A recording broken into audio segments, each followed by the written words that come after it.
started here this morning. Been a while since I've done a video big cribbing.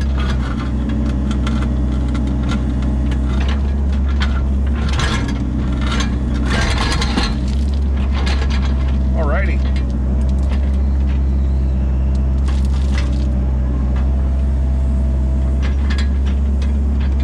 I don't have a regulator up here with me today.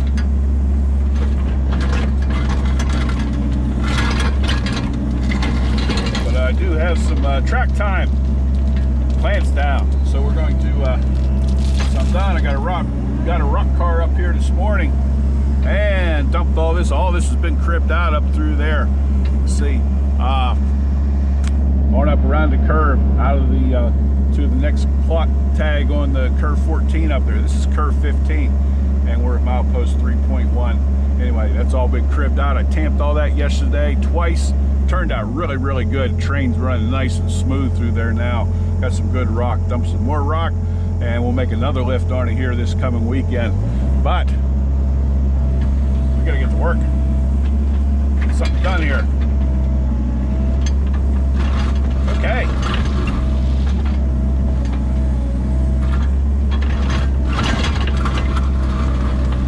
Since I don't have a regulator with me, what I will do is get up here closer.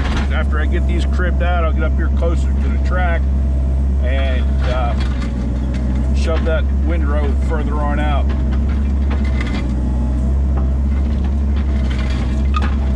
That came out nice. I like it when it comes out nice like that. Sunday I did 3 rail lengths. It was a good day. They was running trains too. That's a darn good day. Plus I had an operator out here, an extra guy on an extra day, so he was able to get some rock hauled. That's real good to do that kind of footage. The rail length's 39 foot, so you get three rail lengths. They're running non-stop trains. That's fantastic. Said then Monday I come up here and yesterday cribbed it out. Okay.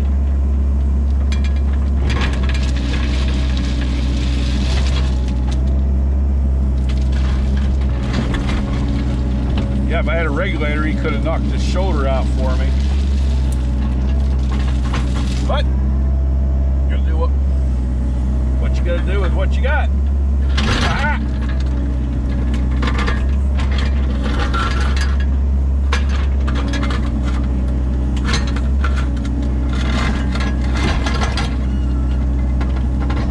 Sometimes it's a little hard to get it underneath the rails.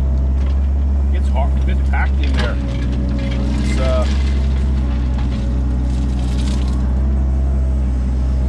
Not very good for drainage. That water gets packed in there and the water won't drain out of the center. Drain out now, I get it all cribbed out and get some good rock in there.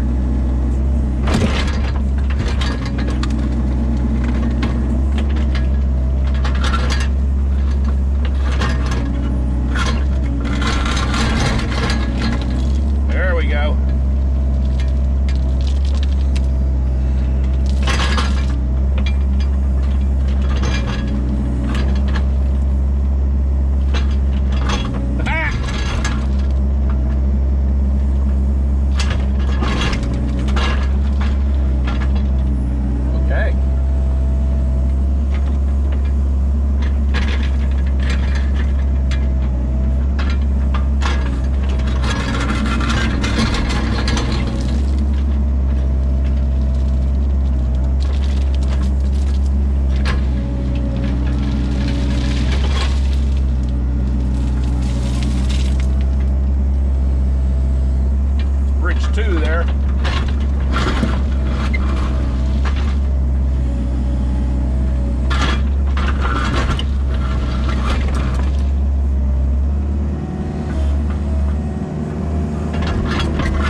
want to say how very much I appreciate all you guys. It's really, really, really special to me to have you guys all watch this stuff.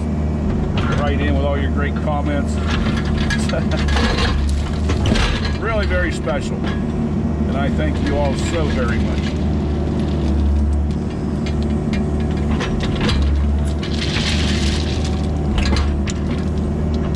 You guys are the best. You know that?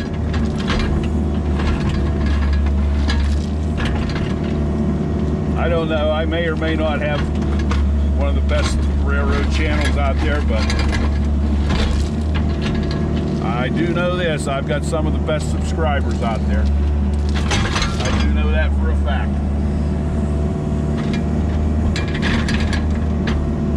Wonderful people.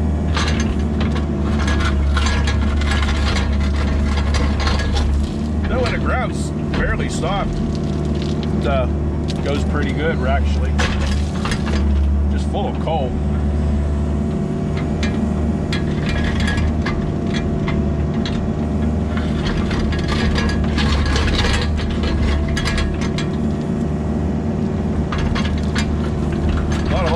Right here, just full of coal. That's the problem with this.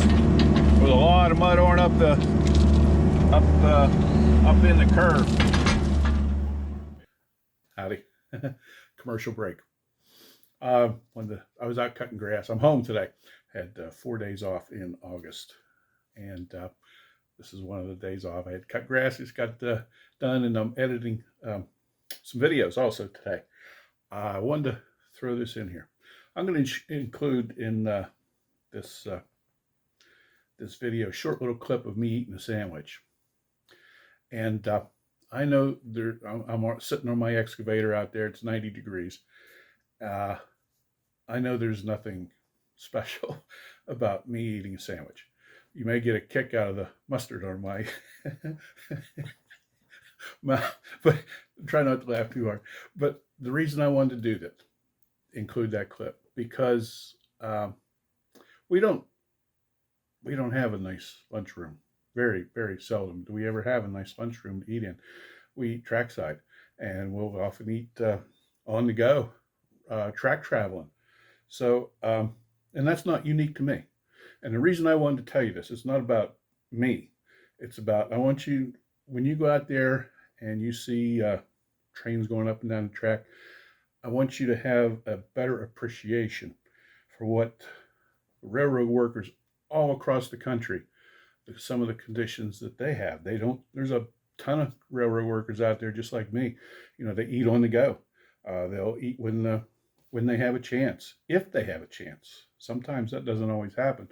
I got a good friend, Rebel Railroader, if you see him on here, he'll tell you there's many days he never got to eat.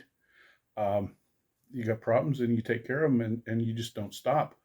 And that's the way it is for a lot of railroaders all over the country. And plus the some of the conditions that they have. My good friend Michael out on the Trona Railroad in the Mojave Desert, you know, he texted me the other day. He said, Dave, it cooled down to 108. Cooled down. You know, they're looking at temperatures 115, 118 degrees out there.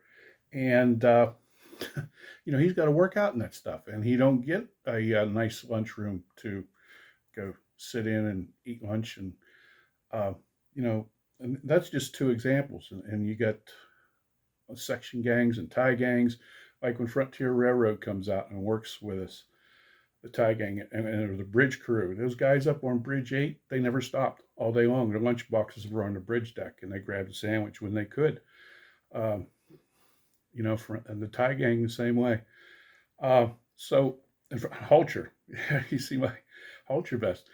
Colt Corman, those guys, when they go out on the derailment, for Norfolk Southern calls, they get 10 cars off. They don't go out there and say, hey, you know, it's 12 o'clock, time for us to sit down and eat lunch. You put a sandwich in your pocket and a couple bottles of water, and, you know, that's, they go until the job's done. So, by adding this in, I just want you to have a much greater appreciation for railroad workers all over the country. You know, when you see a train going down the tracks, that train doesn't stop at noon so the guys can have a half-hour lunch. You know, they eat on the go. And it's like that with a whole bunch of different railroaders, and I could go on and on and on. Just you know, a lot of people who wrote in for my videos. You know, I get a whole greater appreciation for what goes on out there on the railroad because of your videos. And this is something that I really want you guys to have a much greater appreciation for, is the guys that go out there and, railroad workers are the backbone of America. And I'm proud to be one, and I'm proud of every other one that I see out there. And so I hope you just tip your hat to them the next time you see them and say thank you. We appreciate what you guys do to keep the nation's freight and passengers moving, like my good friend Steve McCarthy said there in that one video. All right, we'll get right back into it. We got some more work to do on curve 14 and 15 up here, and we'll show you that here in just a minute after you watch me eat my sandwich. Okay, we're at curve 15 again. Got some cribbing done this morning. I'm eating lunch. I got a train coming up through. Sitting on the tracks here on my excavator. Okay.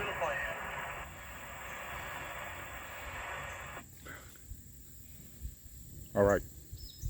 We'll get back to cribbing after he's going by. It's starting to get hot out. I got that. Rained Tracks to the plant last night, and the humidity is getting high. Right now we got some clouds. I'm hoping that sun doesn't come out, because I don't have any way out of here. They took my truck. Might have to walk home, huh? I'll get out of here somehow. All right, we'll be back. Well, here you have it. You remember in the first video I showed you a couple pictures of two really ugly, or one really ugly mud spot.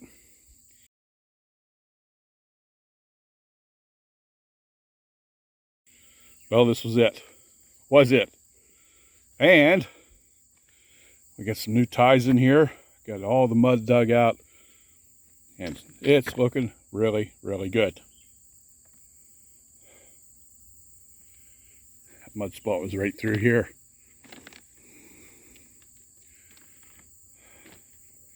I got to get over here. I'll get up on a track here one of these days and pick all this up and throw it out, get it up over here on the bank.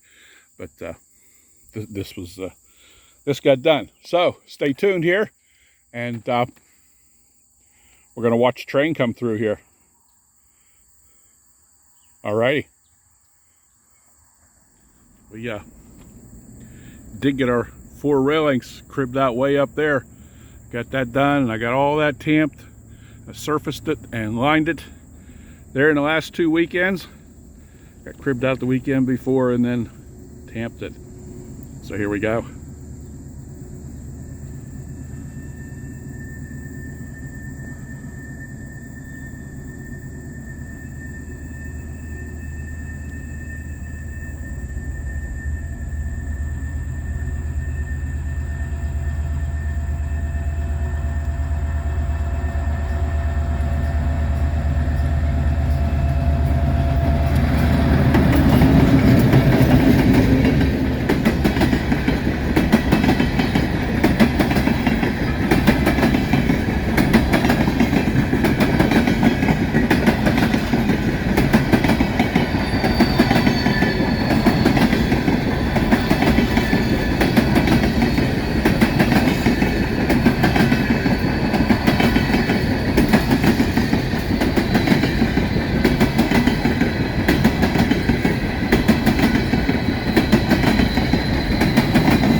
All right, just marvelous.